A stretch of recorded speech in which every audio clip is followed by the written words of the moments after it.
mesa que yo creo que puede ser bastante interesante y que va a hablarnos de las adicciones a sustancias. De hecho, tenemos 3 ponentes. El primero nos hablará del fentanilo y el uso de otras sustancias tóxicas, referido fundamentalmente a los opiáceos y a las nuevas modalidades, seguido de los efectos cardiovasculares de la cocaína y de los antidepresivos, y para terminar, como se ha hablado y como Rafa ha comentado, en la prevención selectiva en los jóvenes y adolescentes. Para empezar tendremos a don Francisco Vázquez, que en la actualidad es el director del Plan Andaluz sobre drogas, sobre adicciones, ha sido director gerente de centro del área sanitaria de Serranía de Málaga. Precisamente durante su gerencia se creó el único centro CTA, Centro de Tratamiento Ambulatorio de Adicciones, que actualmente pertenece al SAS. Es médico de atención primaria, ha trabajado también en un centro de adicciones, profesor asociado de la Escuela Superior de Enfermería, médico forense, máster en salud pública, máster en dirección y organización. Bueno, un currículum bastante extenso que yo creo que justifica más que nada su estancia aquí. Así que, Francisco, cuando usted quiera. Sí, rápido.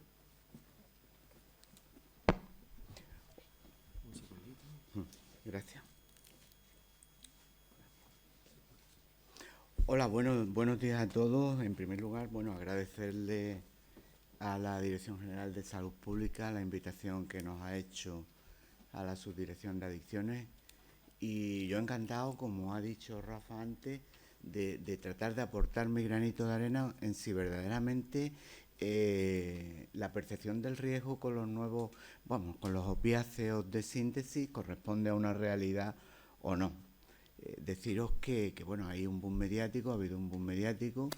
En España el año pasado pues hubo más de 1.600 noticias en relación en particular con el fentanilo y otros opiáceos, y mi intención es aportar un granito de arena en el sentido de que si verdaderamente este boom mediático corresponde, o esta inquietud que se ha presentado con los opiáceos de síntesis en la sociedad española, corresponden a una realidad o no.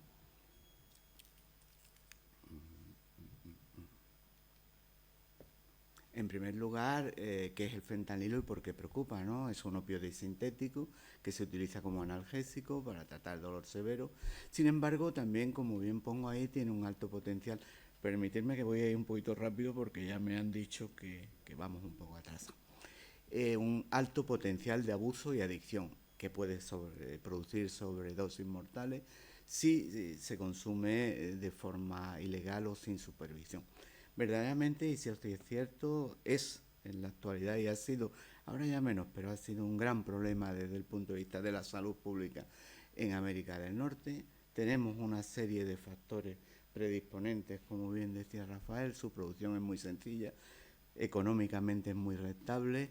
En particular, que ha sido donde ha surgido el gran problema en Estados Unidos, en México, pues hay muchos laboratorios, más una llegada que ya no es tanto, porque China a partir del año 19 fiscaliza todos los precursores del fentanilo, y que se ha exportado en grandísimas cantidades fundamentalmente a México. Y que tenemos también un factor predisponente importante, que era la disminución progresiva hasta de un 85%, según los últimos estudios, de la heroína cana. Sabéis que la heroína cana es la fundamental del consumo en Europa, ¿no? La situación en España, pues sabemos que es su uso fundamental para el dolor y como anestésico, que verdaderamente ha habido un aumento de prescripción en los últimos años de prácticamente el 50%, de que tanto ministerios y comunidades autónomas, ante esta subida de la prescripción de opiáceos legales, pactan un plan de optimización para los analgésicos opioides en dolor crónico no oncológico, que fundamentalmente va orientado hacia su prescripción y su consumo. En el estudio EADE del Observatorio Español no se identifica ningún volumen significativo del consumo de opioides sin receta, no llega a más del 1.5%, sin que en estas cifras tengamos un desglose entre el fentanilo y otros opioides sintéticos.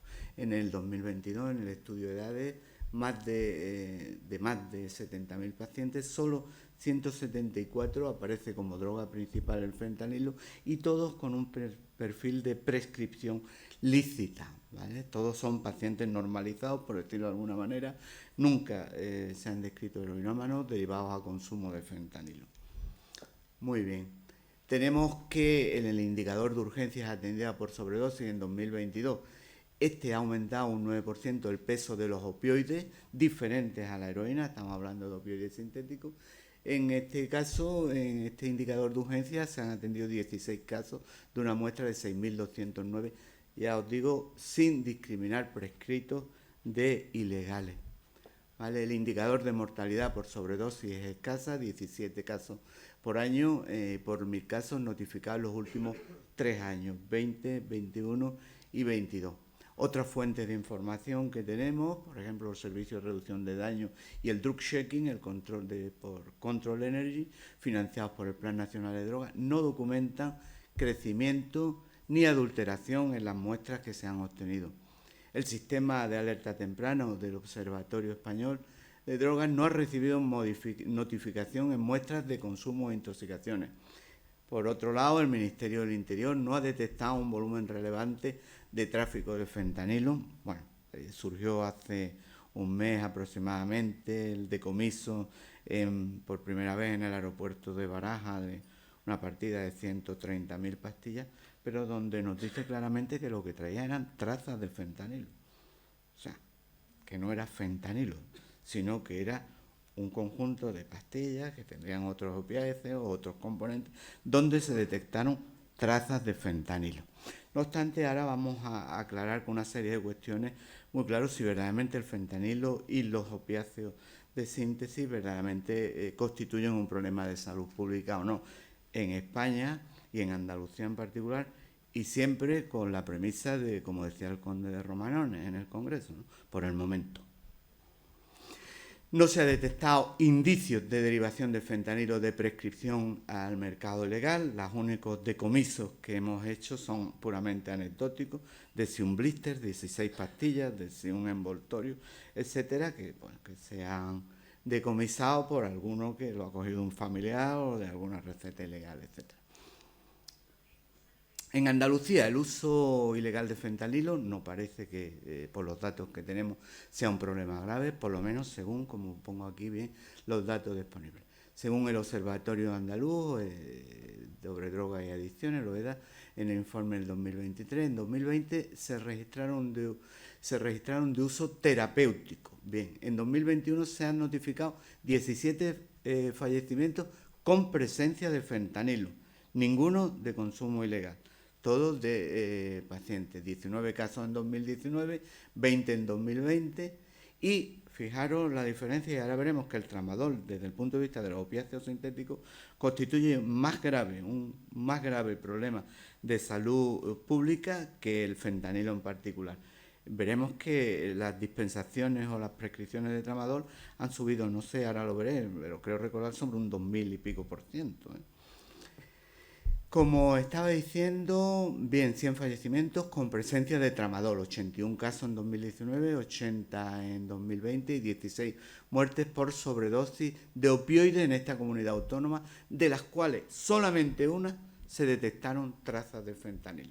Además, en el Plan Nacional de Drogas, en el 2020, solo el 0,1% de las personas que acudieron a tratamientos por consumo de drogas en Andalucía lo hicieron por un opioide sintético, que no quiere decir que fuera el fentanilo.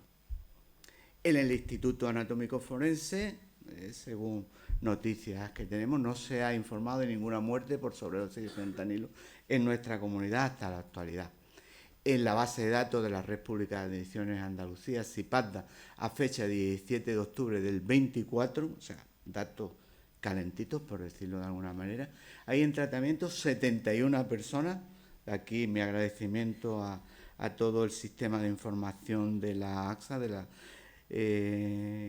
la comunidad nuestra, ¿verdad?, por su gran labor en tenernos al día con todos los datos pertinentes.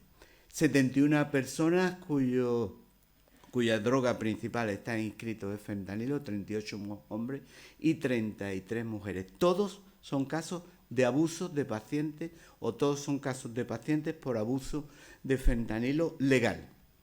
Personas que han estado en tratamiento en fentanilo en nuestra comunidad en los últimos 12 meses, os pongo ahí desde el 17 del 10 del 23 al 24, son 115, 58 hombres, 57 mujeres. Y admisiones a tratamiento por fentanilo en 2023 dentro de nuestro sistema de información de adicciones, SIPADA, total de 43 personas, 23 hombres y 20 mujeres. Admisiones por fentanilo en lo que va de año han sido un total de 33 personas. Esto lo tenéis que poner en el contexto para que entendáis si puede ser un problema de salud pública o no, en que nuestra red trata 50.000 personas, ¿vale? Y por opiáceos, pues estábamos sobre los 9.000 aproximadamente, ¿no?, en tratamiento de metadona por tratamientos sustitutivos de opiáceos. Muy bien. Situación en Andalucía, ¿qué estamos haciendo para que esto verdaderamente no sea un problema de salud pública? Pues estamos estudiando medidas para ampliar la vigilancia de la introducción del fentanilo en el mercado de forma precoz y con carácter centinela. ¿Cómo?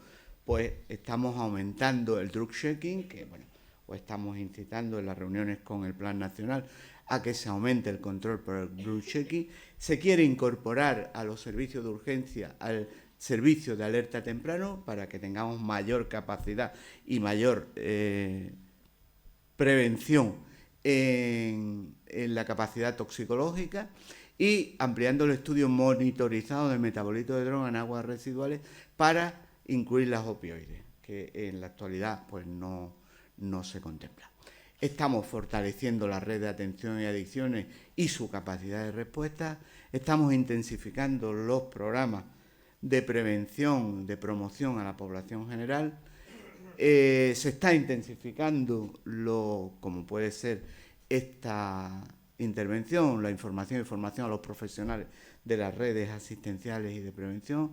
Estamos trasladando la alerta a las sociedades científicas, asociaciones de usuarios, etcétera, y tratamos de mantener un contacto fluido con el Ministerio del Interior para que en sitios claves, como pueden ser instituciones penitenciarias, tengamos una detección precoz de este problema si apareciera.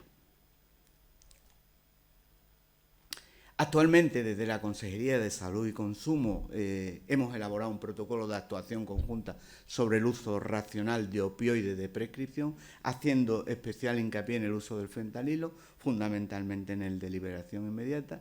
Este borrador o este protocolo ya se ha elevado a documento definitivo por parte, para que veáis que ha sido un grupo de trabajo liderado por la Subdirección de Farmacia y Prestaciones del SAS, con la presencia de representantes de atención primaria, de la Consejería de Salud y Consumo por la Subdirección de Adicciones e Inclusión, por parte de Salud Mental, el Plan Andaluz de Atención a las Personas con Dolor, por organizaciones profesionales como la SANFI, la SEMERGEN, la SEN y Familia, la Sociedad Andaluza de Farmacéuticos de Atención Primaria, y donde se han establecido los siguientes criterios desde el punto de vista de actuación conjunta. Hemos dictado unos criterios unificados o estandarizados de promoción y prevención universal, selectiva e indicada para usuarios, donde se han determinado unos criterios, bien, os digo, estandarizados de uso racional de estos fármacos según ficha técnica, ¿verdad? Porque el problema que estamos teniendo con la prescripción legal es que estamos utilizando esta serie de fármacos, como dicen ahora los ingleses, ¿no?, off-label, fuera de ficha técnica. Criterios unificados o estandarizados de derivación de estos pacientes a través de la red pública asistencial según los ítems establecidos, y criterios unificados y estandarizados de seguimiento. Os hago aquí una indicación que desde 2021 se establece en Andalucía un visado farmacéutico para mayor control de todos estos tipos de sustancias. Por lo cual, yo creo que tenemos un servicio extraordinario, muy alerta y con grandes medios o con grandes actuaciones para esto. Quería poner, porque me ha llamado la atención este trabajo en particular del grupo Episteme Social, que es de 2024, en donde pone fentanilo, o que lo titula Fentanilo en España, evidencia, percepciones y realidades, para que verdaderamente nos situemos en el contexto si estas sustancias, estos opioides sintéticos, son verdaderamente un problema de salud pública, no son un problema de salud pública, se deben verdaderamente a un boom mediático de la prensa que, bueno, pues que necesita ese tipo de noticias, ¿verdad?, para que se lean, para que todo el mundo nos sintamos inquietos, ¿verdad? Como ya no tenemos problemas, pues para que tengamos algún problema más. Este estudio es producto de una extensa revisión bibliográfica, de entrevistas. Fijaros, del análisis documental, que nada más el año pasado aparecieron 1.623 noticias de prensa, fundamentalmente para el fentanilo y otros opioides sintéticos, y de, bueno, la triangulación de todos estos datos y discursos. Este estudio pues tiene como objetivo, como os digo, generar un conocimiento basado en la evidencia, como bien decía Rafael, en la ciencia, no sobre la realidad del fentanilo en España, y dilucidar hasta qué punto está justificado esta crisis de fármacos opioides y verdaderamente si es un problema de salud pública o no. Por esto os pongo una serie de preguntas, voy a ir saltándome algunas en aras a la brevedad, pero algunas que sí me interesan. ¿España sufrirá una crisis de salud pública por cuestión del fentanilo? Este estudio nos dice que definitivamente no. ¿Por qué? Porque nos dice que mientras haya heroína, el fentanilo carecerá de mercado y de demanda.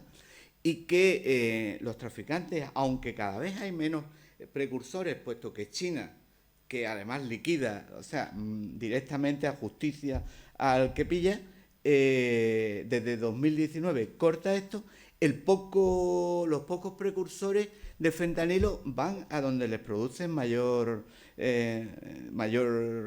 recursos, ¿no? Donde le producen mayores réditos o mayores ganancias, ¿no? Que son el mercado norteamericano, obviamente. Tenemos que China prohíbe, como bien pongo aquí, toda la venta de precursores de 2019. Y después que todos los esfuerzos continuos de la comunidad internacional en fiscalizar el fentanilo y sus análogos y sus precursores han provocado un claro retroceso de la familia del fentanilo en los mercados internacionales. ¿En España habrá compraventa de fentanilo? Pues podemos detectar que a corto plazo si hay es por individualidades, no por grupos organizados en aras a una distribución importante. Vista la prensa, pequeños traficantes, como decía antes, pues pueden desviar fármacos de fentanilo que adquieren del mercado legal al uso ilegal, pero más por esta espiral, como pongo aquí, mediática, que por otra historia, ¿no?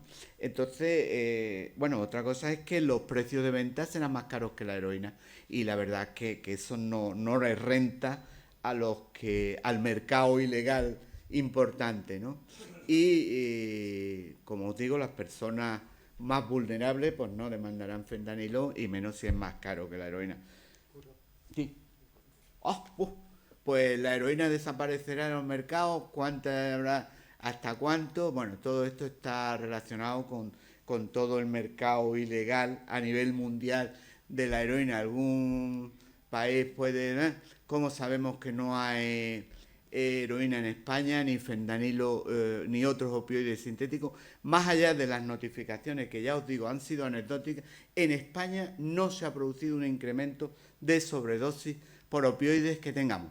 El indicador de sobredosis del Observatorio Español de Drogas evidenciará la presencia de estos opioides sintéticos. Y hasta el momento el número de sobredosis se mantiene estable y en ninguna se puede atribuir a opioides sintéticos de producción ilícita, ¿vale? Con esto nos queda claro que en España no hay un problema de salud pública en relación al fentanilo.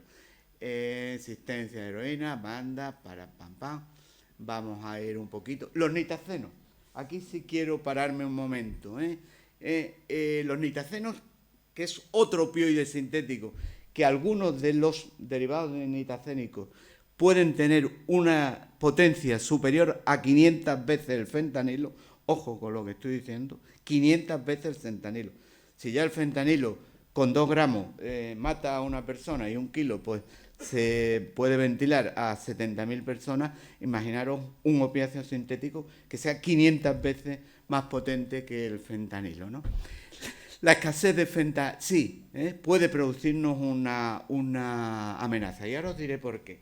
Porque los nitacenos están apareciendo en Reino Unido. Y no podemos, y además se están extendiendo y están siendo un problema en Reino Unido. Y no podemos olvidarnos que Gibraltar es Reino Unido.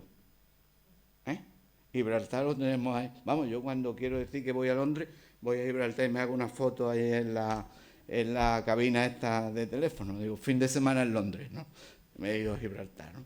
Pues entonces no podemos olvidar esto, Gibraltar está a escasos kilómetros de nosotros, Bien, la escasez de fentanilo a tenor de la prohibición de China ha provocado la irrupción de los nitacenos.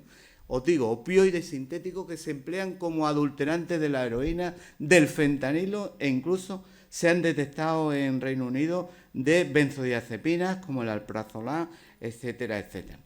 En cualquier escenario de escasez de heroína hay más posibilidad de que aparezcan nitacenos que fentanilo. Y a pesar de esto, mientras España esté abastecida de heroína, los nitacenos tampoco tendrán un importante margen de recorrido. Pero es un escenario que tenemos que tener en cuenta, y más con la cercanía, como he dicho. ¿España podría hacer frente a una crisis de opioides sintéticos? Sin ningún lugar a dudas, sí. Tenemos una magnífica red de tratamiento de adicciones, tenemos un sistema de alerta temprana y de vigilancia epidemiológica muy desarrollado, un tercer sector muy comprometido y resiliente, con capacidad de reacción y profesionales altamente cualificados. Tenemos un programa de sustitutivos de opiáceos para el tratamiento de las oposiciones muy consolidado. Los programas de metadona son la piedra angular y los tratamientos con buprenorfina cada vez son más habituales. Desde las indicaciones que después veremos nos dan que los tratamientos de buprenorfina deben estar más presentes en nuestro ámbito o en nuestro día a día. Además, la Agencia Española de Medicamentos y Productos Sanitarios dispone de hasta 12 fármacos con componente de la naloxona. Precisamente nos indican que la buprenorfina debe entrar en mayor cantidad en nuestro práctica diaria, porque viene buprenorfina con naloxona, con lo cual evitamos el resultado final. Esto y otros dispositivos nos dan mucha seguridad a la hora de encarar cualquier reto. A ver si llego al final, que es donde, bueno, lo mediático.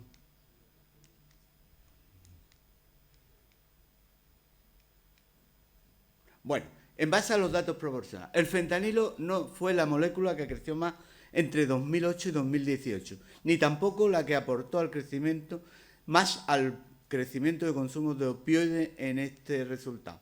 Tenemos al tramador, la oxicodona y el tapentadol, que la han superado con mucha distancia.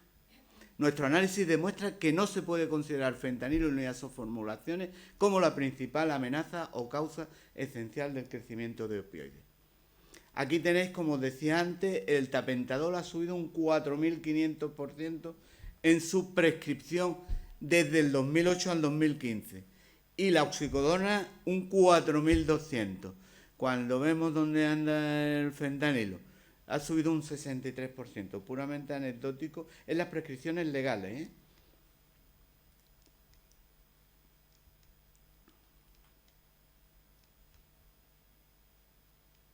Bueno, que sepáis que España es el país que más caro paga la heroína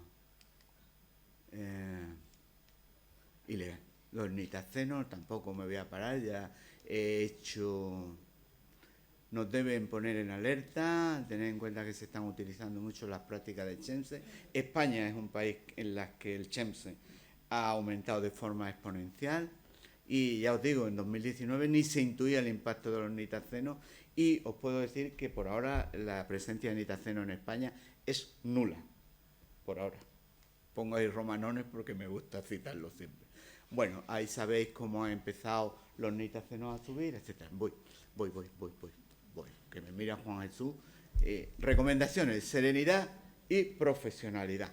Aquí os pongo fundamentalmente en los 4 capítulos de formación, sensibilización, en la red, en el tratamiento de la red asistencial, en la reducción de daño, en el monitoreo, vigilancia, en la investigación y divulgación.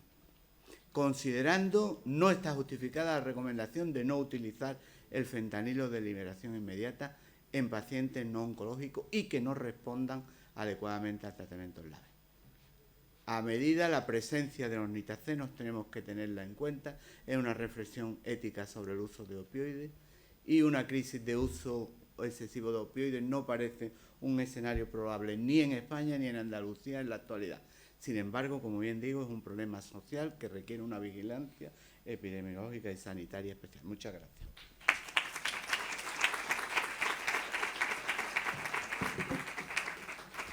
Tenemos a Alfonso Borrego, que nos hablará sobre prevención selectiva en jóvenes y adolescentes.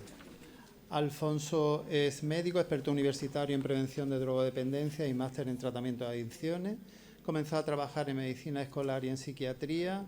Lleva más de 30 años en el ámbito de las adicciones, tanto tratamiento, prevención, formación y gestión. Y actualmente, como delegado de FAD Juventud aquí en Andalucía, coordina un equipo de profesionales que desarrolla por todo el territorio andaluz las actividades educativas preventivas de la Fundación, programas, talleres, elaboración de recursos y etcétera. ¿Vale?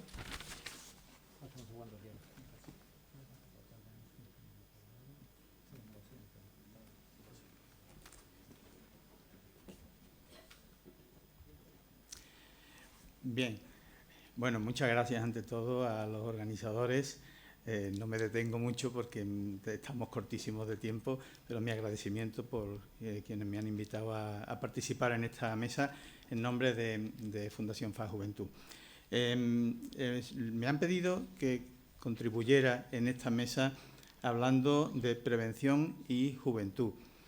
Y es algo que hago de sumo gusto porque, aparte de personalmente interesado por el tema, son las piezas angulares de la fundación que tengo el gusto de representar aquí en Andalucía.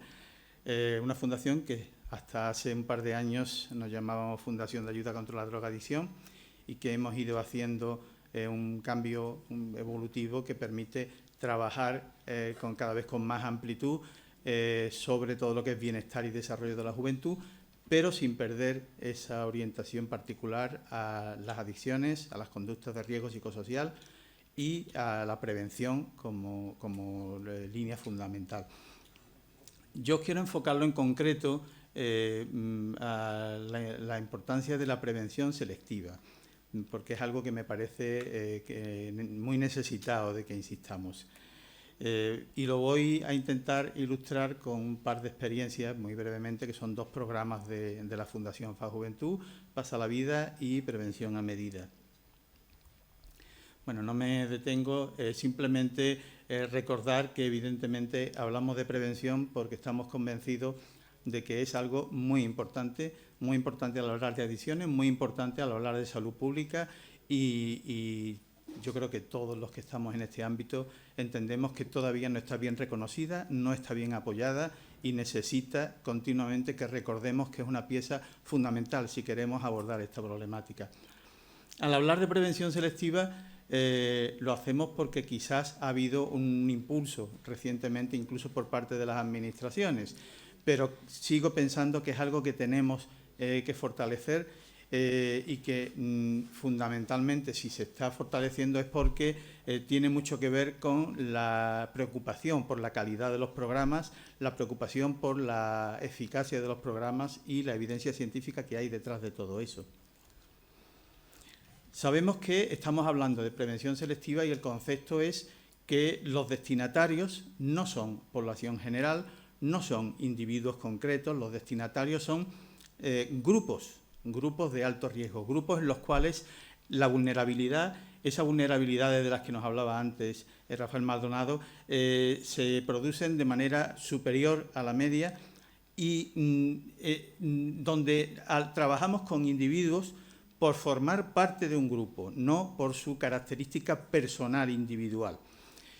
En ese caso estaríamos entonces seleccionando a individuos, o mejor dicho, a grupos de individuos que hacen que pueda ser más eficaz el trabajo preventivo que hagamos con ellos, porque los tenemos seleccionados por su mayor nivel de riesgo.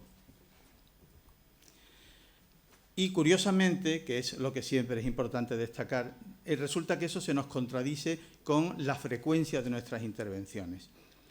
Las intervenciones de prevención selectiva son evidentemente más eficaces y, sin embargo, son de las que menos frecuencia todavía tienen entre nosotros. Evidentemente hay que hacer intervenciones de prevención universal, pero no podemos perder de vista que las intervenciones de prevención universal tienen una demostrada eficacia menor. Entre otras cosas, porque para que sean más eficaces necesitan una intervención de amplia extensión, cosa que no siempre hacemos. En la prevención selectiva, los contenidos son similares de todo punto a los de la universal, o pueden serlo, pero se concentran más en trabajar sobre los factores de riesgo. Ambas trabajan sobre el desarrollo de competencias y de habilidades, pero en la selectiva trabajamos más sobre aspectos compensatorios, mientras que en la prevención universal trabajamos más sobre activos de salud y, por tanto, con un concepto más promocional. Y la eficacia, esto será siempre muy discutible, pero se entiende que la eficacia es mayor en los programas de prevención selectiva, aunque está condicionada por la calidad del programa, por una buena selección de los participantes y por una adecuada implementación, que no podemos olvidar, eso siempre implica una formación específica del técnico que la implementa. Ventajas e inconvenientes.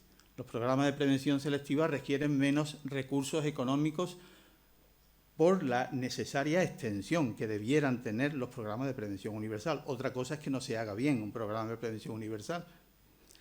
La efectividad es mayor en cuanto a que los efectos se han demostrado más duraderos. Y se incrementa la eficiencia, entre otras cosas, porque tienen identificados mejor los factores de riesgo sobre los que trabajar, y eso también implica que es más fácil medir resultados, medir mejoría. No obstante, en cuanto a inconvenientes, es más difícil identificar, reclutar, motivar a los jóvenes de alto riesgo y nos permite más errores, más fallos a la hora de esa identificación. Y también tiene el inconveniente de poder provocar un estigma porque no se haga una buena selección, sobre todo preocupante cuando se trata de menores. Os voy a plantear muy brevemente el programa Pasa la Vida, que es el programa primero que la Fundación trajo en cuanto a prevención selectiva, en concreto de los consumos de cannabis. Se creó en 2008, en 2014-16 se convirtió en un programa europeo que se implantó en Rumanía, en Portugal y en Italia, además de en España, y que incorporó al programa previo, incorporó la validación de un cuestionario y la evaluación de resultados, el QUIC. En 2021 hicimos una revisión del programa sin perder todo el sentido previo, ni tampoco los cuestionarios validados, pero incorporando, primero actualizando el audiovisual, que bueno, como todos los audiovisuales se quedaron obsoletos, y incorporando la perspectiva de género. Por hacer una referencia sobre lo que es el ejercicio que ya se cerró en el 2023, con este programa ya renovado se atendieron a 171 mediadores y a casi 1.800 adolescentes y jóvenes. Bien, es un programa que se basa en la teoría de la acción planificada de Axen, como tantos otros, pero en los cuales esta serie de componentes, de variables que implica la teoría de la acción razonada, actitudes, normas subjetivas, autoeficacia y la intención de consumo, son las claves de evaluación de resultados y las que nos han generado un poco el enfoque de la actividad. Este es el cuestionario, el QUIC revalidado en 2023. Y los contenidos y materiales pues son estos. Tenemos una guía didáctica básica que trabaja la historia de un grupo de amigos y amigas a partir del audiovisual, manual para desarrollar el taller en 4 sesiones y que se complementa con una sesión de familias y con una guía de actividades digitalizadas que que se originó a partir de la pandemia, cuando tuvimos que hacerlo por necesidades de las circunstancias y que, bueno, pues ahí está ya hecha. Y luego se ofrece el cuestionario quick y la hoja de carga de los datos y el manual de uso. Ahí tenéis en pantalla el QR, que luego lo puedo facilitar si alguien lo quiere, para la descarga de la guía. Y simplemente insistiros en que algunas ideas básicas del enfoque de cómo se trabaja en este programa es reflexión crítica y cuestionar creencias sobre los beneficios. También se trabaja en riesgos, pero es mucho más importante desde su origen en 2008 y quizás fue algo lo más novedoso, trabajar el cuestionamiento de los beneficios. Que el cannabis facilita relaciones, que sirve para divertirse, para la evasión de problemas o para hacer amigos. Las conclusiones fueron que era un programa eficaz, sobre todo en cuanto a la reducción de actitudes favorables hacia el cannabis y la intención de consumo. Las diferencias fueron significativas en las distintas evaluaciones que se han hecho, aunque hay que reconocer que el tamaño del efecto es moderado. También es verdad que nos vemos limitados por el contexto a hacer un taller que no podemos hacerlo en más de 4 sesiones y que necesitaría como mínimo sesiones de refuerzos posteriormente. El programa parece funcionar mejor en prevención selectiva, lo cual, lógicamente, a nosotros nos beneficia porque esa es la intención. Es una limitación, pero si se hace como se debe hacer, haciendo una buena selección previa, pues nos beneficia porque esa es la intención, trabajar en prevención selectiva. Precisamente para complementar esta idea última, os traigo muy rápidamente un programa que se llama Prevención a Medida, mucho más reciente, y que se basa en el diagnóstico sobre factores de riesgo en el consumo de alcohol, que ya es el programa en marcha, y de cannabis, que es el que estamos desarrollando. Igualmente trabaja sobre la teoría de la acción razonada de Arsen. Igualmente tiene un cuestionario, lo que ocurre que ya estamos haciendo un giro, que también lo estamos haciendo actualmente con respecto al de cannabis, que es pasarlo en papel o pasarlo digitalizado a través de Zoho o pasarlo incluso de forma gamificada a través de en este caso del alcohol, es un canal de YouTube con unos supuestos influencers jóvenes que motivan a los jóvenes a participar dando su opinión sobre el consumo de alcohol. Lo hacen con un código de centro, con lo cual se guarda el anonimato, pero con lo cual también, evidentemente, no podemos nunca hacer un diagnóstico ni un seguimiento individual, porque no es la intención. La intención es hacer un diagnóstico y un trabajo grupal. Sí, termino. Simplemente quiero enseñaros cuáles son los resultados de la aplicación de este programa, que los resultados de cara al cliente, al destinatario. Se aplican en un centro, esto es, por ejemplo, un nivel, creo, un tercero de la ESO. Se aplican los cuestionarios y los resultados nos permiten, de forma además ya actualmente muy informatizada, ya trabajando los datos con Power BI, nos permiten dar un mapa de las distintas variables de riesgo. Esto nos indica, primero, nos permite seleccionar los grupos sobre los que hay que trabajar con mayor prioridad, con mayor urgencia, pero también nos permite saber cuáles son las variables de riesgo más importantes, más deficitarias o más elevadas en cada caso, en cada grupo. Lo podemos hacer con un grupo más grande, aquí no es tan grande, pero podría ser un centro educativo completo, como podía ser un municipio, todos los centros de un municipio. Pero lo podemos también hacer con un aula concreta.